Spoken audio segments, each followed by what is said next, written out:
Olá, sejam todos muito bem-vindos ao Da Hora desta segunda-feira.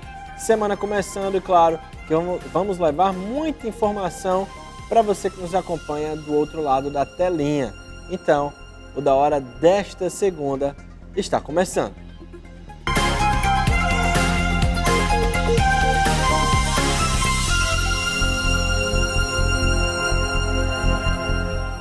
A TV União não se responsabiliza por conceitos, falas e diálogos entre os convidados em debates nos programas veiculados na grade.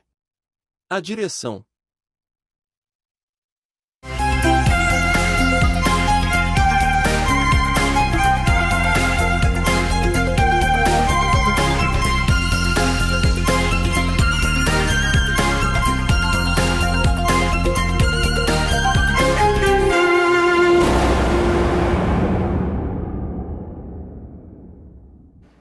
É isso, Da Hora desta segunda-feira oficialmente começando.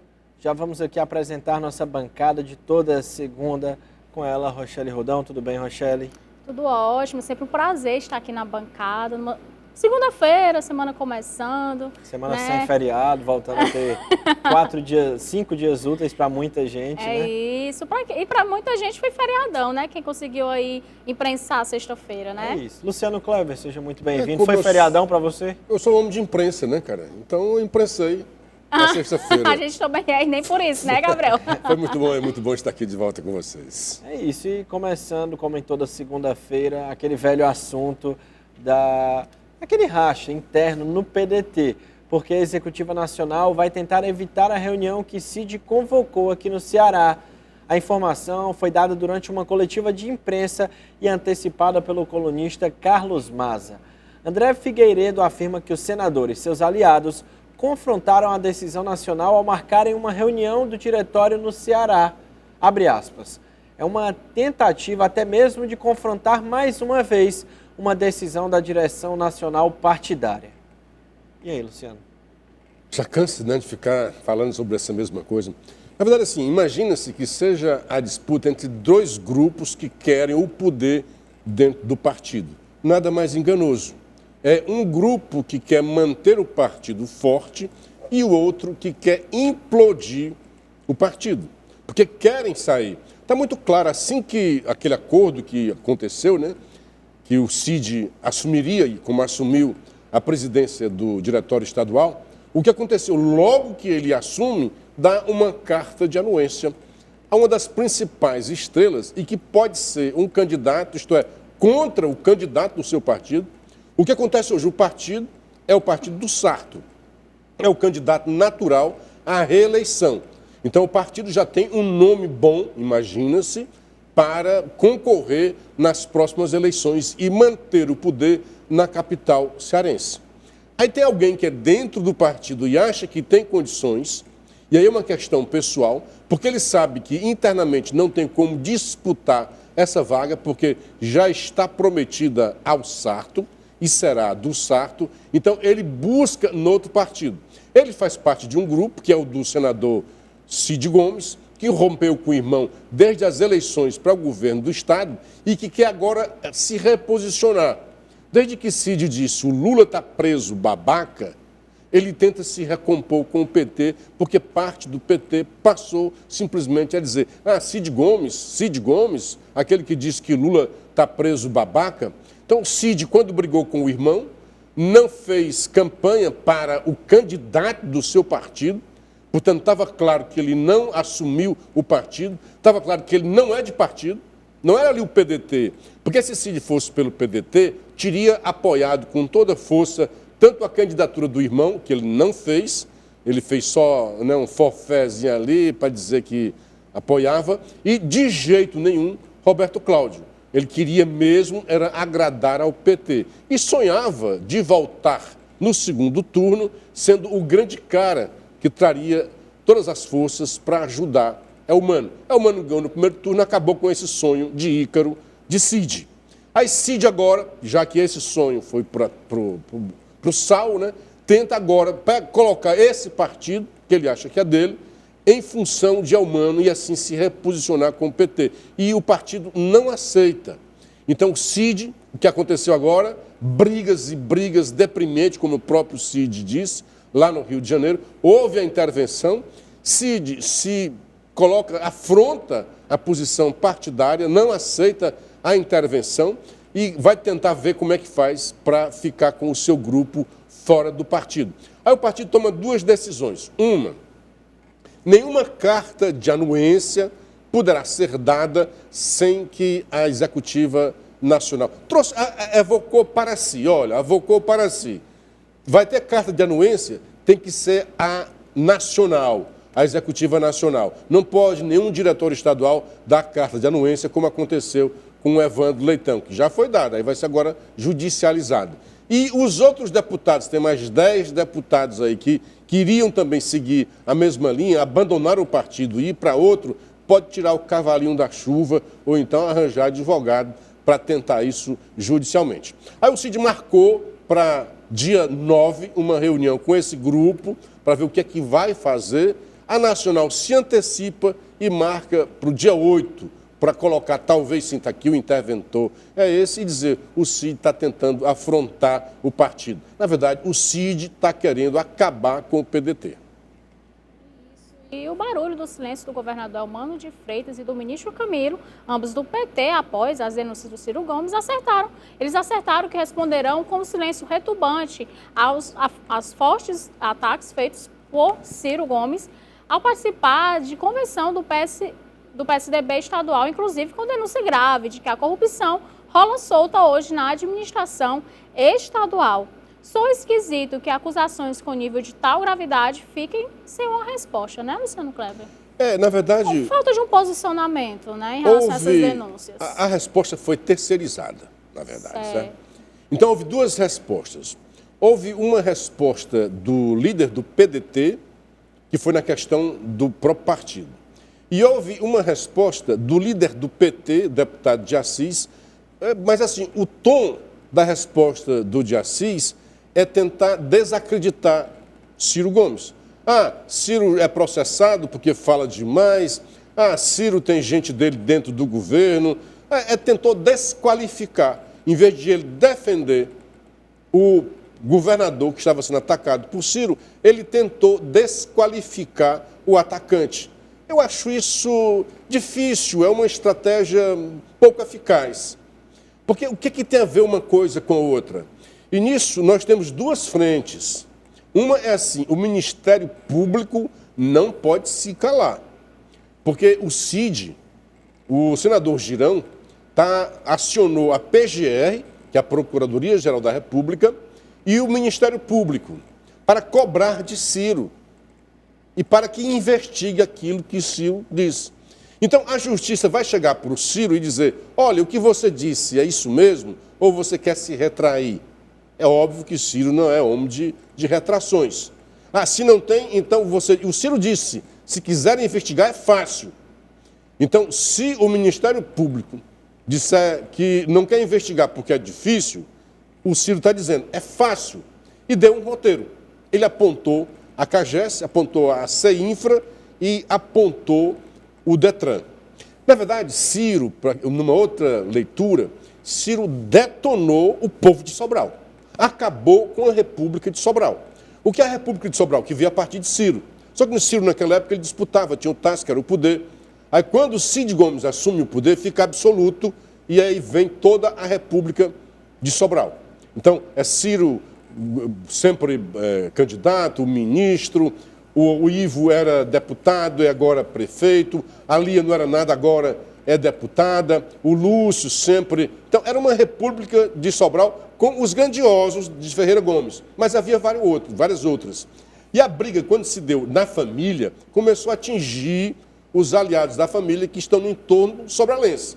Atingiu Isolda, que é de Sobral, mulher do Veveu, que foi prefeito de Sobral. Quando falou da Isolda, aí já falou do Lucianinho.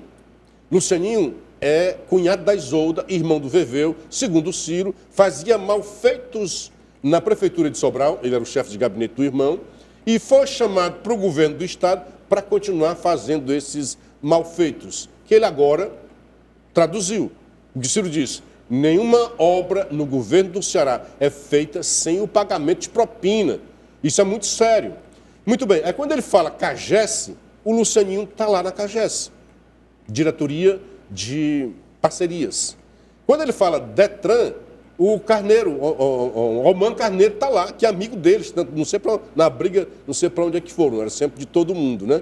E na CEINFRA, era até ontem que eu digo assim, até no Camilo Santana, que ele atinge o Camilo, o secretário, o titular da CEINFRA, era o Lúcio Gomes, que hoje está nos portos. O que é certo assim, logo que houve isso, o de Assis, de uma forma que eu acho boba, ineficaz, tentando atacar Ciro. Não é atacando o Ciro que você vai defender o que o Ciro diz, apagar o que o Ciro disse. E muito menos com o silêncio, que é irresponsável.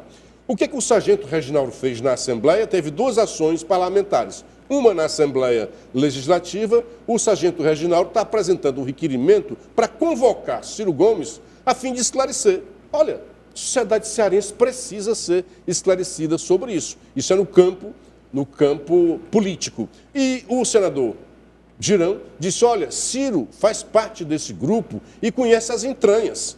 Então, se ele disse que nenhuma obra é feita sem o pagamento de propina e apontou os principais órgãos que seria alvo de corrupção, então a PGR, o Ministério Público, aí na questão jurídica, devem pesquisar. Não só isso, tem o TCE.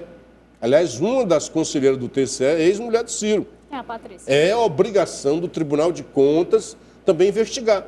Eu sei que o Ministério Público, sabe, age até de ofício.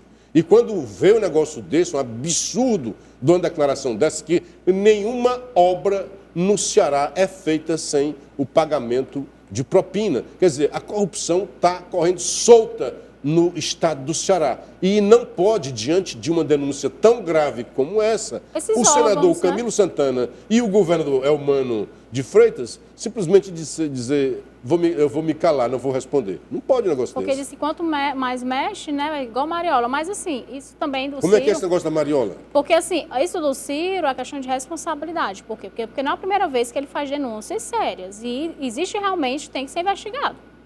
Né? Não é só jogar no ventilador e ficar por isso mesmo. Ele tem que Esses ser cobrado, órgãos fiscalizadores, como o TCE, realmente tem que ter um posicionamento de investigar. Ou então vai ficar assim mesmo. Ele fez a denúncia, fica assim, então é verdade, não é? É uma coisa... Tem que ter um esclarecimento. Uma coisa interessante né? disso de Assis. Olhe, pare, e aqui é um repto também ao Ciro, pare de bravatas e leve suas denúncias aos órgãos competentes. Então, Ciro, põe debaixo do braço o que tu tem de documento, ou de indícios, que prove. ou de roteiro. Não, mas não cabe ao Ciro provar.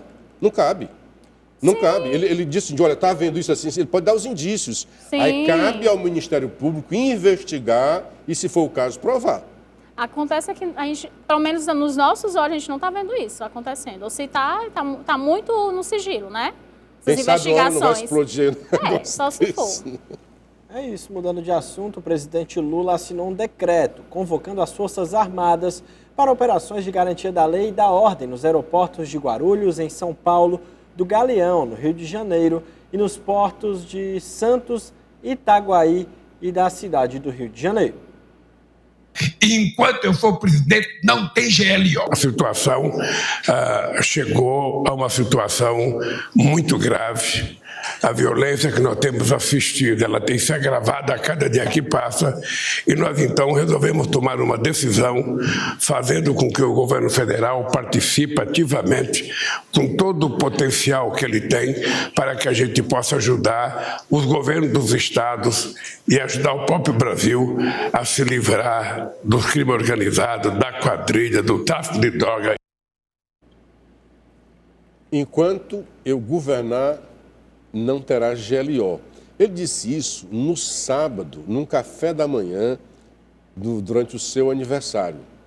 E explicou, olha, não adianta porque bandido tira férias quando tem a intervenção e volta depois pior. Quer dizer, ele fez um diagnóstico de que a assunção de uma medida dessa, né, seria completamente ineficaz e era só jogar dinheiro fora. Mas não deu uma semana, acho que foi na quarta ou na quinta-feira, aí vem com esse discurso. Qual o discurso? Chegou uma condição... Não foi de sábado para quarta ou quinta-feira que a situação se agravou a ponto de ele... Olha, nós temos que resolver o problema. O certo é que nós temos um ministro completamente incompetente. Não vou botar a culpa no Lula, não. Mas o ministério é exatamente para isso. A culpa do Lula é na questão do discurso, né? Então, quando ele discursa dizendo, olha, os rapazes, os garotos aí, não querem roubar mesmo. Eles estão roubando seu celular, mas é porque querem tomar uma cervejinha, os coitadinhos, né?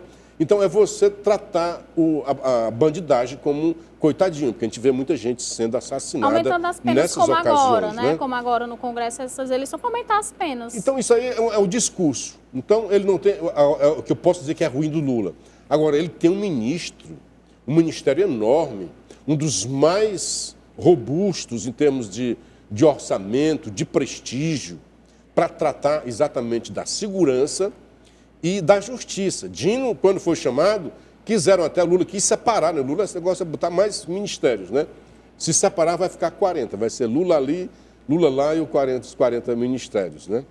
Então, não tem o plano, Dino se perdeu completamente. Houve falha, né? Não, e já se sabia. Estava precisando da GLO? Olha o Dino, o que era o Dino no Maranhão, como era a questão da segurança no Maranhão. Então, não é o forte do Dino e nem dos governos chamados progressistas, porque os piores índices, os piores indicadores de violência estão no Nordeste. A Bahia, principalmente. Tem no Norte também, o Amapá é um dos maiores, acho que é o primeiro hoje, é o Amapá. Rio de Janeiro também, acredito. Não. Pelo menos em relação de subir o Não, pode atrás, pode fazer a comparação. Pode ir atrás.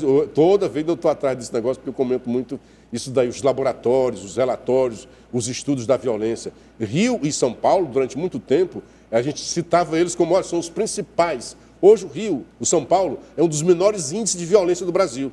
São Paulo. Rio de Janeiro não é tanto quanto São Paulo, mas está muito longe de ser uma Bahia. A Bahia as 4 piores cidades do Brasil de violência estão na Bahia. O Amapá também está muito, muito violento. Então não tem. E outra, como não tem um plano, e a violência começou a crescer, não só na cabeça, na sensação de insegurança, mas na cobrança. E aí o que é que acontece com o Lula? Ele tomou 2 decisões. O que foi? As pesquisas, o índice de avaliação de Lula começa a cair. E ele começa a se preocupar. E diagnosticou que são 2 problemas aqui. A economia, aí foi quando ele torpedeou o Haddad. Olha, esse negócio de déficit zero. Acabou com o cara, de forma irresponsável. Nós vamos gastar e gastar com obras. E a outra era a segurança. A segurança ia ter um evento, uma reunião no Palácio do Planalto. Eles não tira daqui, porque senão vem para o nosso colo. E já chegou. Então, o que ele disse? Temos que fazer alguma coisa. Dino, o que é que tem? O Dino, só tem a GLO. Está hoje no Estadão essa discussão. O PT está pé da vida com o Dino, que fez com que o Lula perdesse o discurso que ele tinha contra os militares, contra a GLO. Tem que precisar da GLO. Teve que, exatamente. E ele fala muito essa questão da GLO não subir aos morros, porque ele acha que tem que ser tratado realmente nos portos e nos aeroportos, né? Essa questão mesmo do tráfico. Então, por isso que ele não concorda que não terá resultados eficientes GLO nos morros para combater mesmo o bandido, né? Olha só a frase, o que eu falo. O problema dele é o discurso. Tem que ver a problemática. Eu não vou colocar as Forças Armadas para enfrentar bandidos. E vai enfrentar quem? O cidadão? Porque, concordo com você, as Forças Armadas não vão enfrentar bandidos porque a missão dela é outra, é da segurança nacional. Então, quando ele faz uma GLO, é para enfrentar bandidos, sim. Aí bota nos aeroportos. E nos portos? Nos portos, nas fronteiras. E por terra, tem? Não, está nas fronteiras também. Tem fronteiras, portos e aeroportos. Diz que a GLO é para isso daí. Mas eu acho que isso aí foi só assim, um espasmo, não tinha o que fazer, joga aí uma GLO, fala que é só nos portos, porque tem o problema todo é uma discussão que tem dentro do governo. O déficit zero, por exemplo, tem uma discussão entre Haddad, Lula está sem energia, está sem força, ele acha que ele não chega ao final do governo. Ele não é mais aquele cara, ele decidia tudo. Hoje ele passa 2 horas para decidir um nome, quem vai para acolá, quem vai para acolá e tal. Ele não está bem. E ele fazia muito bem isso, ele dominava as forças. Lula foi matando várias das estrelas do PT, né? Ele tinha essa força para isso. Hoje não. E já tem dentro do governo, há 3 anos da sucessão, já brigando para quem vai ser o candidato, porque sabe que Lula não vai se recandidatar. Então tem uma ala que é Haddad, que briga para isso, e tem outra ala que é o Mercadante, e que tem o Costa, né? Então, o Costa torpedeou o Haddad. Esse negócio de déficit zero, o povo não entende, vai morar, é horrível. Então Lula optou por isso daí. E tem uma ala, que é a ala mais raiz do PT, que não gosta de polícia, que não gosta de militar. É triste dizer um negócio desse. E não aceita que Lula faça esse negócio daí. Então Lula aceitou a GLO, mas disse não sobe os morros, que é para tentar não ferir de todo essas alas. Está tentando ser o cara que media ali, que medeia os conflitos, né? Tem aqui a ala que é isso, a ala que é outra. Não, então vamos fazer o seguinte, eu vou ter a GLO, mas não deixo subir o morro, ok? Aí uma ala acede, outra acede, pronto, mediou o conflito. Para dizer que está fazendo alguma coisa também, né, Luciano? Precisa, né? Precisa. É isso. E o presidente Jair Bolsonaro sancionou com veto a lei que permite o abatimento de até 99% das dívidas de estudantes com Fundo de Financiamento Estudantil, que é o FIES. A Lei 14.375 de 2022, que beneficia os alunos que aderiram ao FIES até o segundo semestre de 2017, foi publicada na edição do dia 22 de junho de 2022 no Diário Oficial da União. O FIES é um programa criado em 1999, pelo qual o governo federal paga as mensalidades de estudantes de graduação em instituições privadas de ensino superior, enquanto eles cursam a faculdade. Por se tratar de um financiamento, o estudante precisa quitar a dívida posteriormente, após se formar, né? Uma medida que já teve de 100% e agora... É porque você citou Bolsonaro, mas na verdade foi o Lula que fez a lei recentemente, certo? Só quando você também tem razão. Assim que eu vi essa notícia, Lula sanciona a lei, dizendo que quase... Mas é porque eu falei de 2022. 99, de junho de 2022. 99%. Aí eu digo, eu já vi essa notícia. Sim? Aí foi essa que você falou. Bolsonaro já tinha feito a mesma coisa. Eu acho que os dois estavam disputando quem fazia primeiro esse perdão. O que é o FIES? O FIES foi criado por quem? Pelo Haddad.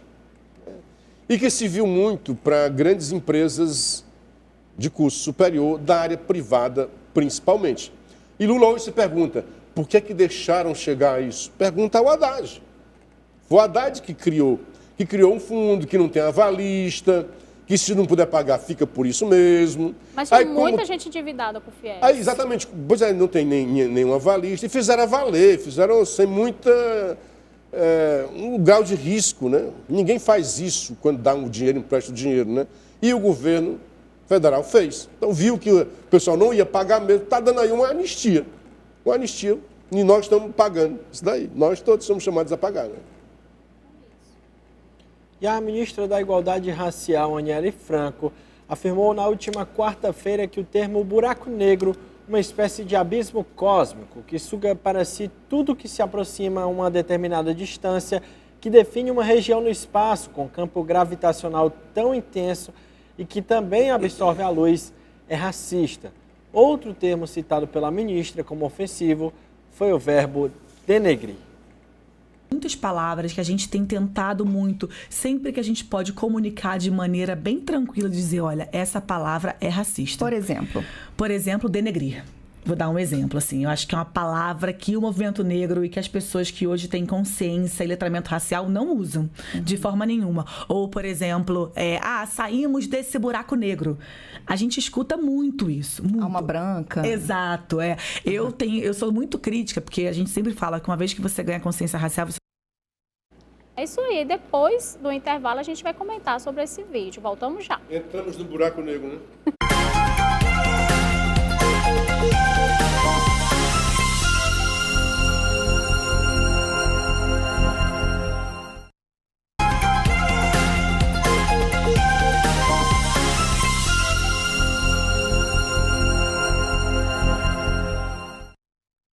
De volta com o Da Hora desta segunda-feira. A gente vai agora comentar sobre o vídeo, né, da Aniele Franco em relação ao buraco negro. O que você achou, hein, Luciano Kleber? Eu acho que o buraco continua negro, apesar da argumentação dela, que é ridícula, né? Que eles criaram esse negócio identitário. É ridículo isso daí. E aí estão criando agora uma linguística diferente. Gente, ninguém domina a língua. A língua tem uma dinâmica diferente. E às vezes tem os idiotas da objetividade, né? Que querem dizer, olha, não é risco de morte, não é risco de vida, é risco de morte. Isso é de um analfabetismo cultural sem fim, que não percebe como é que a língua o background linguístico, o tempo que passa para chegar a isso. Quando eu falo, você corre risco de vida, na verdade eu quero dizer, você corre o risco de perder a vida. E a dinâmica da língua, que tem um dos princípios que é a lei do menor esforço, a lei da inércia, vai diminuindo, assim como era pneumático e hoje nós chamamos pneu, vai diminuindo. Isso já é da linguística e também da fonética. Então, nós vamos criando de acordo com a nossa experiência de vida acumulada. Aí chega um imbecil e diz, tem uns imbecis do futebol, né? Não, porque o juiz deu nos descontos, já foi nos acréscimos. Quando antigamente falava desconto. Aí um dia veio um idiota da Globo e fala, não pode ser desconto, é nos acréscimos. Olha, o juiz não tem o poder de acrescentar nem um segundo. O tempo é 45 minutos. O que ele faz é um desconto da cera que foi dada, e aquele tempo é os mesmos, ele dá exatamente para completar os 45. Aí vem os idiotas. Não, ele é nos acréscimos, não pode ser nos descontos, que ele não desconta. É mexer, é brigar, é a presunção de mexer numa coisa que é o povo que criou. Aí vem uma coitada dessa, Aniele Branco, eu acho que era Branco, foi Franco porque podia dar problema, né? Aniele Franco. E vem, já vinham falando, uma vez eu disse, mas ser humor negro. Olha, você está sendo racista. Nenhum momento passou pela minha cabeça quando eu digo isso é humor negro. Quando eu falo humor negro, eu disse, olha a incapacidade sua de fazer uma piada boa. Seja o cara branco, preto, amarelo ou azul. Não tem nada a ver. Quando eu digo denegrir, mas por que denegrir? Denegrir, primeiro, não é uma palavra popular. Você não vê o povão falando, você está querendo me denegrir. Não, é gente que sabe usar a língua, em nenhum momento está dizendo do que quer que a pessoa fique negra. Agora, linguisticamente, a semântica dessa palavra, que é um conjunto de experiências da cultura, do povo, quer dizer que você quer toldar. E geralmente tem a ver com a cor e não com a raça. Tem a ver com a luminosidade. Essa idiota, me perdoe, eu preciso ser claro para dizer isso para ela. Eu digo agora escurecer, em vez de esclarecer. Quando eu falo vou esclarecer, não é simplesmente dizer que eu vou tornar a coisa branca. Porque o escurecer é o contrário do embranquecer. Eu não falo embranquecer. Esclarecer é trazer clareza, é trazer luminosidade para o tema. O buraco negro, que é esse poço de ignorância, disse que é racismo. Quando fala buraco negro, quem entende pelo menos o que seja o buraco negro, que é uma coisa científica, é um local onde não tem luz, onde todas as energias são sugadas, é um evento cósmico, não é isso?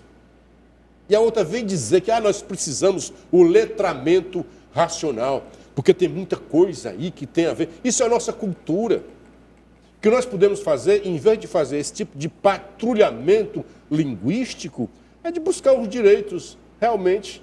E ela fala, eu preciso escurecer, mais escura do que é. E o que eu acho assim, que apesar da discussão, o buraco dela continua preto.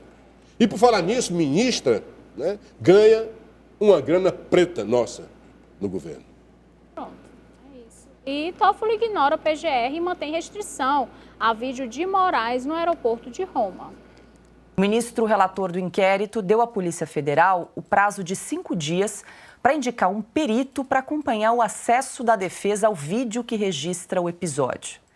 De acordo com a decisão de Toffoli proferida nesta quarta-feira, os representantes da família Mantovani só podem ver o vídeo dentro das dependências do Supremo. Como é que eu faço a minha defesa? Isso é um claro... Vocês vão falar? Não, né? Porque eu fico assim, irritado com esse tipo de coisa, né? Isso é um claro assinte ao direito de defesa. Começa assim, que isso é um bate-papo, bate-boca, besta, que acontece o tempo todo no Brasil, principalmente nos grupos de zap, principalmente nos campos de futebol. Bate-boca besta que levou a esse extremo. Eu estava discutindo isso daí, como é que as milícias tomaram o poder no Rio de Janeiro. Havia uma forte criminalidade e alguns policiais Entenderam assim, se eu for simplesmente seguir a risca, seguir a lei, e tinha muito isso, né? A polícia prende, a justiça solta. Então, a polícia enxuga gelo. Então, policiais na ativa ou já na reserva, já aposentados, passaram a justiçar, a fazer justiça com as próprias mãos, contra bandidos. E o que é que a sociedade fez? Olha, como ele está fazendo isso em defesa da comunidade, muito bem, parabéns. A milícia passou a ganhar um dinheirinho com isso, né? Começou a vender segurança, daqui a pouco passou a vender tudo que era vendido na comunidade, passava pela milícia. Desde o gás, a Netflix, os serviços todos tinham que pagar um pedágio para a milícia. A milícia foi se depravando a tal ponto que hoje é um criminoso igual aos outros. Igual as facções que expulsa gente. Também. Agora, por quê? O perigo. Nós temos aqui uma coisa que se depravou. O meu medo, o que é que está acontecendo no STF, senão o mesmo caminho das milícias? Mesma coisa, o senhor Alexandre de Moraes, a senhora Carmen Lúcia verbalizou isso, né? Disse, olha, isso aqui é porque se nós formos seguir a lei, que diz que não pode ter censura, nós não vamos combater esse mal, que para eles era o Bolsonaro que queria dar um golpe. Não estou discutindo se é bom ou ruim. Vou até imaginar assim, realmente Bolsonaro iria dar um golpe na justiça. Vamos imaginar isso. Bolsonaro estava ali, se elegesse, iria fazer uma ditadura no Brasil. Só que você não é evidente para dizer, olha, como é que vai ser. Mas digamos que, na boa fé deles, se eu for seguir a lei, o curso normal da lei, eu não vou conseguir travar essa trajetória de Bolsonaro rumo à ditadura que ele quer impor no Brasil. Por mais que isso seja uma fantasia, há por trás de uma ação contra as leis do judiciário que pudesse, digamos, justificar. E a Carmen Lúcia disse, olha, eu estou fazendo isso daqui, embora a lei diga diferente, mas é só por um período. O problema é que o período acabou.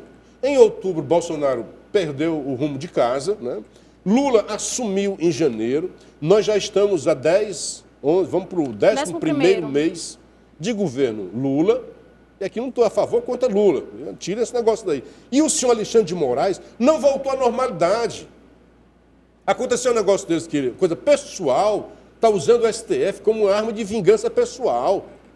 Ah, o cara ousou me criticar o meu filho, meu pai, meu filho, meu... E está usando, e passando por cima da lei. O seu Toffoli, mancomunado com Moraes, digamos assim, o termo é mais ou menos esse, não permite que as vítimas ou agressores, dependendo do ponto de vista, tenham acesso às imagens. As imagens são públicas. Esse evento não aconteceu numa sala fechada, aconteceu no aeroporto. E foi visto por todos, porque não foi no momento que não tinha ninguém. Estava lotado também o aeroporto, cheio de gente. Então são imagens públicas. Qual é o problema de divulgar? A impressão que dá, da mesma forma como o Dino não quis dar as imagens dos atos antidemocráticos, é que essas imagens podem ferir a versão, a narrativa do seu ministro que se disse agredido. E ainda teve mais, o ministro pediu, quero ser assistente de acusação. A PGR disse, olha, é um absurdo, é um privilégio que não pode ocorrer nessa fase do processo, que ainda está sendo investigado. Não se sabe nem ainda se vai ter uma acusação, para só então ele ser o assistente. Então, esse é o caminho mais fácil para a milícia prosperar dentro do STF. E acontece a maior queimada dos últimos 20 anos na Amazônia.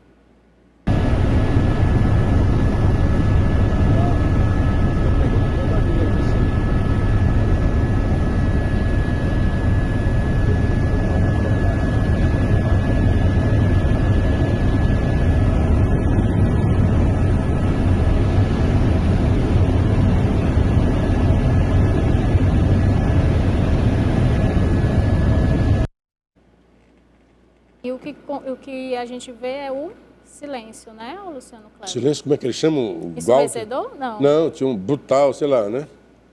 Eu assisti ontem, terminei de assistir uma minissérie muito boa, Toda a Luz que Nós Não Podemos Ver. Ah, sim, na Netflix, né? Com o Buffalo, né? Ruffalo. Sim, aquele ator do Hulk. Né? Com ele? Que é o cara que disse que o governo anterior, não vamos dizer o nome, né? era ruim, mal como um pica-pau, e estava queimando as florestas brasileiras. Que a culpa dessas queimadas estava no governo, estava no Palácio Central, e não lá na bacia amazônica. A Greta Garbo, não, o nome é outro, né?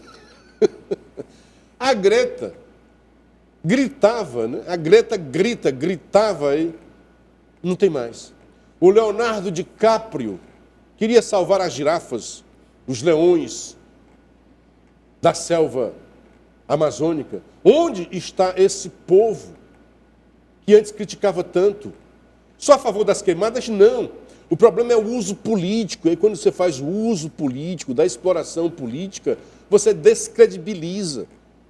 É igual quando muitos ignaros, e a mídia fez muito esse papel, de chamar uma coisa que era genocídio, de chamar uma coisa que era terrorista. E aí, quando o genocídio realmente acontece, e aí, quando o terrorismo realmente acontece, você perde a magnitude. O que é mesmo terrorista? Os caras que invadiram o Congresso ali são terroristas, não feriram ninguém. Aí vem o Hamas, não é terrorista, é resistência, que decapita crianças, que faz os maiores absurdos com civis. Isso sim é que é terrorismo. Então, a floresta queima. E, de novo, pode ser também uma questão cultural. Pode ser uma ignorância até.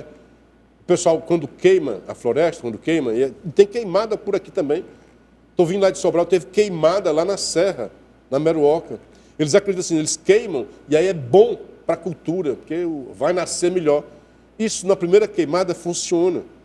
Aí vem a segunda, a terceira, vai empobrecendo. Mas o povo está com falta de ar lá em Manaus. Vai empobrecendo. O ar está poluído demais. Não, de queimada, vai empobrecendo o solo e acabou, não presta mesmo. E está acontecendo lá em Manaus, não é agora, fumaça enorme que não existia. Sim. Quer dizer, então, a consequência está sendo mais danosa ainda e você não vê reação. Ninguém é cobrado. Cadê a Marina que cobrava tanto? Não tem um posicionamento de nada. Agora então, é função dela e não resolve.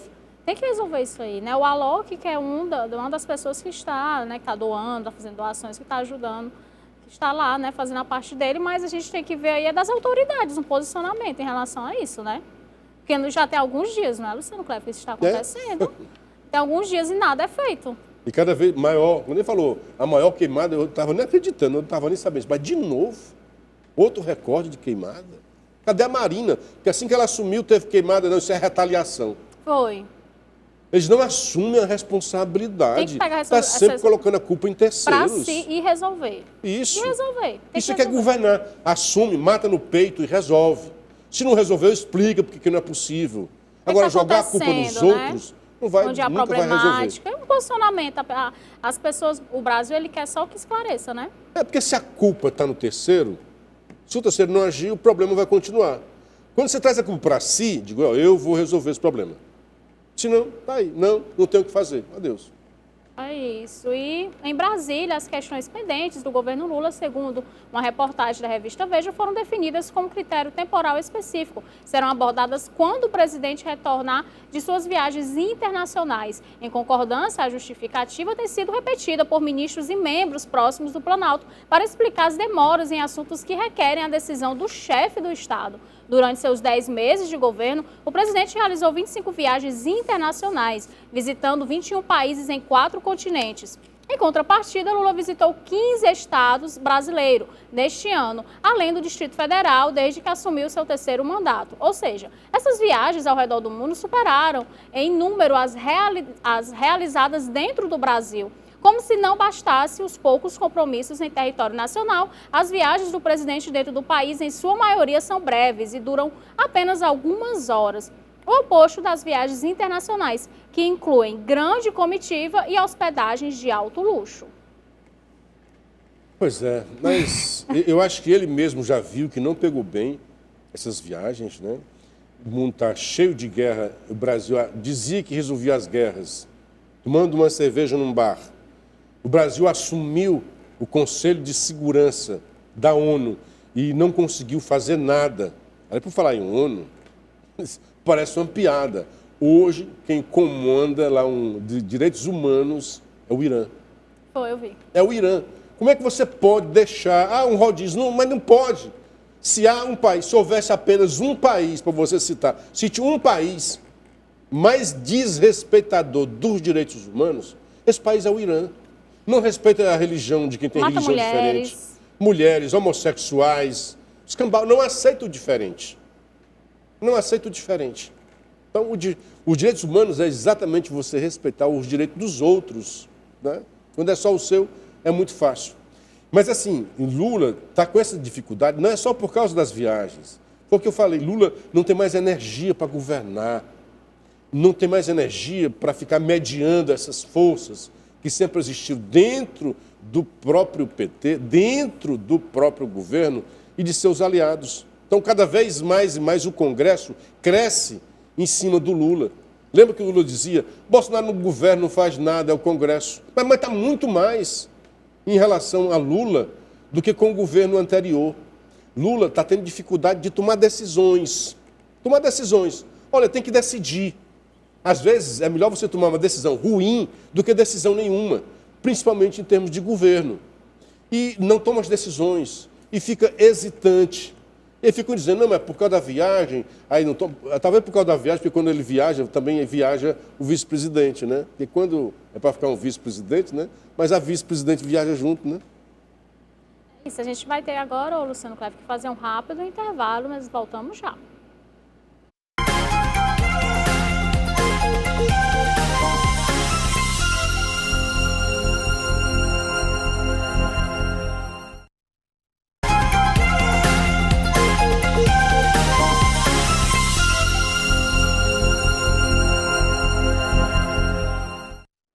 Estamos de volta com Da Hora desta segunda-feira, falando que em uma entrevista publicada pelo jornal Globo no final de semana, a primeira-dama Rosângela da Silva, a Janja, afirmou que deseja ter um gabinete próprio no Palácio do Planalto, onde o seu marido, o presidente Lula, despacha com auxiliares. E justificou. Nos Estados Unidos, a primeira-dama tem também agenda, protagonismo e ninguém questiona. Porque se questiona no Brasil? Vou continuar fazendo o que acho correto, sei os limites. Eu quero saber das discussões, me informar, não quero ouvir de terceiros. Nada mais justo. Ocorre que Janja tem um gabinete no Palácio do Planalto. Fica no 3º andar, a menos de 50 metros do gabinete de Lula. Ela tem agenda, funcionários que só trabalham para ela e protagonismo que ninguém questiona. O que falta, então? Então, a questão aí é que falta uma placa, né? Que ela quer uma placa, né? É isso? É só isso que falta na porta dela? Eu acho que ela se animou com aquela mão boba do Biden e quer ser a primeira-dama dos Estados Unidos. Tem que comparar a primeira-dama? Qual é a nossa realidade? Como é que foram as outras primeiras-damas? Como é que aconteceu? Nunca houve, do tempo para cá, a primeira-dama que tenha mais força e prestígio, né, administrativo do que a Janja. A Janja é como que governa. Lula teve problema, ela foi ao Rio Grande do Sul, como se fosse no lugar. Ela já era ativa antes mesmo, né? De ser primeira-dama, ela já era assim. Né? Era muito ativa, né? É assim. Ela disse que quer se enfronhar dos assuntos, né? Mas, gente, não tem ninguém mais próximo do Lula e que não discuta tanto assuntos do que a Janja.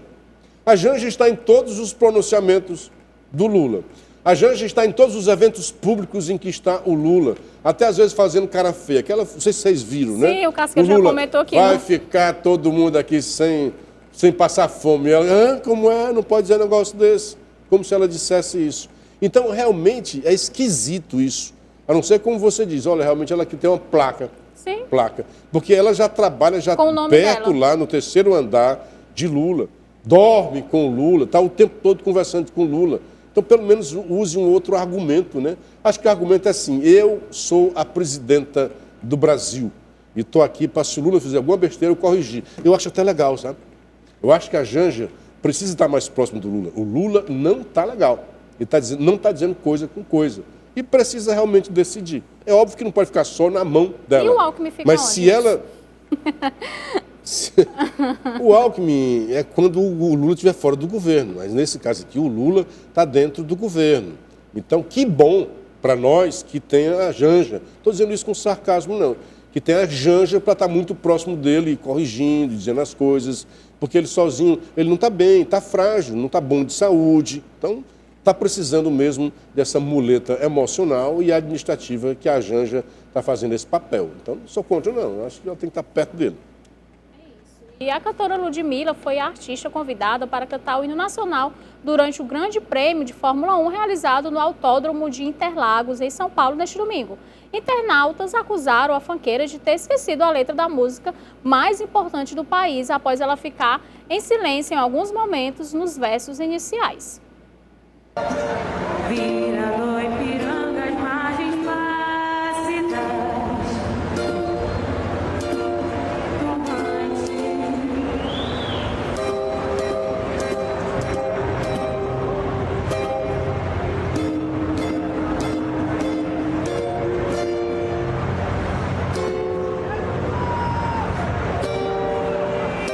conseguimos conquistar com braço forte.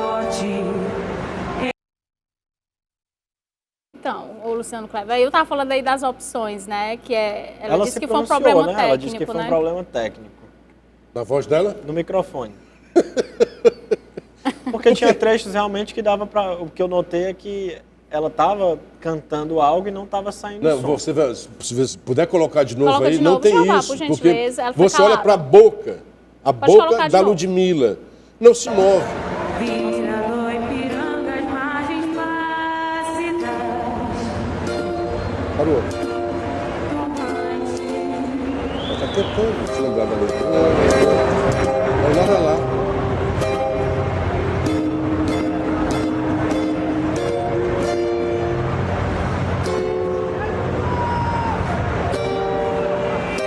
Conseguimos conquistar com braço forte. E quando ela volta, esse braço forte não é agora não, tá? Porque está no início do hino. A Vanusa, coitada, né? Oh, já aconteceu com ela, eu fiquei com pena. Mas assim, a Vanusa estava dopada, Sim. lotada de drogas, Sim. né? De remédios que ela estava tomando, problema de saúde. Então ela estava cantando. O nosso hino, o professor meu dizia que o nosso hino é um nosso hino. É um nó de porco, difícil mesmo de decorar. São frases rebuscadas lá do barroco. O povo não fala desse jeito. Ouviram do Ipiranga as margens plácidas. Aí houve um problema no microfone, ela se cala e você vê o movimento labial dela, procurando como os cantores da noite aí, que é o laralá, né? Começa a cantar, esquece a Pode letra e dizer fica também que o laralá. esperou o pessoal cantar alto, né? Como alguns cantores fazem, esperar a pessoa nessa cantar hora, alto. Entendeu? É no início. Tem várias... Olha, essa não tem como defender a Ludmilla, não quero contrariar ela, não. Mas quando tem essa coisa do cantar também, geralmente o cantor já cantou uma parte, e quando volta para o da capa, né, quando volta para a cabeça da música, né, quando vai repetir, aí ele estimula a participação da plateia. Mas no início, era o primeiro verso. Ouviram do Ipiranga as margens plácidas. No segundo... Parou aí. E a Vanusa, coitada, segurou a onda, ele ficou e tal. Deu um branco. Pode ser que a Ludmilla tivesse com alguma coisa na cabeça, né? Preocupação demais, boletos para pagar, a conta, né? Mas quem foi chamar a Ludmilla para cantar o hino nacional? Que vexame. Você vê aqui as autoridades ali, que tinham lá todo pertigado com a mão no peito, que eu acho isso uma babaquice, né? Uma das questões, uma das indagações é porque não chamaram uma cantora da MPB ou outro tipo de cantor, né? Não, mas ela é da MPB, né? Da Ludmilla? É do funk, né? É da música popular, né? É da música isso. popular. Então, mas a vários Vanusa da MPB, como você chama, também deu problema. Eu lembro assim, demais, cara, ali foi um é uma vexame. questão profissional. Então não se admite. Imagina a Ludmilla estivesse defendendo a música num festival. Se ela erra, adeus.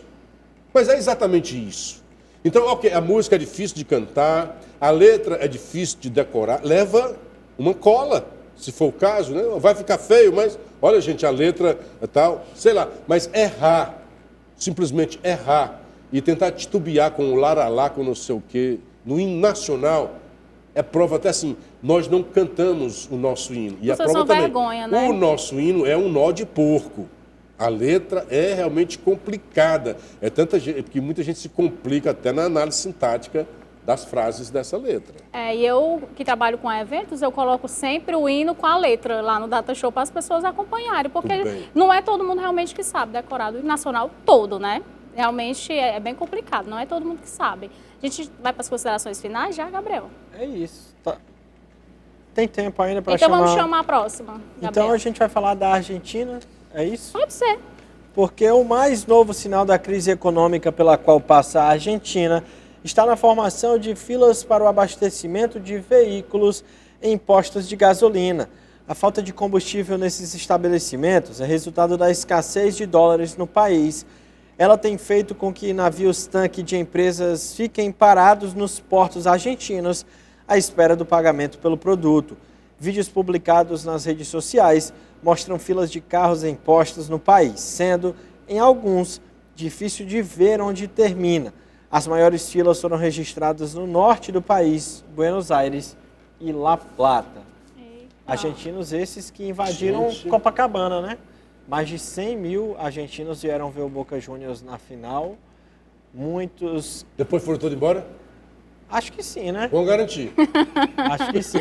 Não, eu fiquei horrorizada falando em praia. Eu fui na Praia do Leblon, né, gente? A onda, tem uma pessoa desaparecida até, assim, foi algo que chocou também. Não foi as pessoas que estavam no dia da praia. Mas falando aí da Argentina, assunto internacional, o tamanho dessa fila... Mas aí eu pergunto de forma até bem inocente. A crise na Argentina está grande, isso não se pode negar. De onde é que 100 mil argentinos, que é uma população bem menor que a nossa, tiraram esse dinheiro aí para vir aqui para o Rio de Janeiro? Muitos ficaram sem ingresso, mas não por conta de condições, porque o estádio tem uma capacidade finita de torcedores, né? Não tinham como entrar sem o ingresso. Agora, isso explica muito a paixão que os argentinos têm. E foi muito bom ver o Fluminense ganhar dos argentinos, né? Você viu a partida, fiquei muito né? contente. Também, meu irmão, eu sou o Vasco, né? Mas o meu irmão é Fluminense, fico feliz que tenha sido campeão. Foi um belo jogo. Foi uma vitória bonita. Eu assisti, fazia tempo que eu não via jogo, né? Vi o do Fortaleza contra a LDU, né? E jogou bem, né? Mas essas coisas, né? É o detalhe da final. Ali o Boca, mesmo não merecendo, poderia ter, quem sabe, ter levado para os pênaltis também. Achou o seu gol, né? E poderia ter Eu acredito vencido. que essa questão deles poderem vir deve ser o mesmo caso da Venezuela. Da mesma forma que a Venezuela tem muitas pessoas paupérrimas, tem as pessoas que têm condições, né? Haverá sempre uma elite, né, cara? Haverá sempre uma elite que tem essa condição, né? Que se beneficia até com os problemas, né? Sim, é isso. Agora nós vamos para as considerações finais. Agora sim, vamos chamar nossas considerações finais. Luciano Kleber, muito obrigado pela sua presença e pedir aí suas considerações, por favor. A coisa está preta na Argentina, né? Então, e nós aqui estamos tentando sobreviver e que a gente não tenha o mesmo destino de lá. Deus nos ouça, né? Que nos ajude com alguns eventos por aí, que a gente consiga sobreviver. Muito obrigado por estar aqui com vocês, muito obrigado à nossa audiência e até a próxima segunda-feira. Gabriel, suas considerações finais, que eu vou mandar aqui uns alôs de sexta-feira ainda. Luciano, muito obrigado pela sua presença. Rochelle, muito obrigado. Queria agradecer principalmente a você que nos acompanha, nossa audiência que é muito bacana. E, claro, dizer que a gente espera você durante toda a semana, não é isso, Rochelle? Isso, de segunda a sexta aqui, né? A partir do meio-dia e reprise às 18h30. Vou mandar aqui bem rapidinho para o João Lopes Aquiraz um alô. Erivaldo Gomes da Colônia, Regina Lúcia, feliz aniversário atrasado, grande abraço, Deus abençoe. Dinarte Maracanaú, Eládio Bandeira, Didi Horizonte, José Maracanaú, Cris do Icaraí, Ângelo Calcaia, Luciano Camará, Elton Brasília, Adilson Idivanda Itaitinga, Jazel Lourenço Maracanã, Francisco de Assis Bom Jardim, Damasceno Pacajus, Jeová Castelão, Socorro Parque de Iracema, Célio Souza, José Valto, Silvio Messejane, Lud Walter Maracanã. Quero agradecer demais a audiência de vocês, falando novamente que amanhã nós estamos aqui no mesmo horário, a partir de meio-dia, tem a reprise também às 18h30 ainda hoje. E você fica agora com o programa Ferreira Aragão e logo após Esporte União com ele, Gabriel Viana. Até amanhã.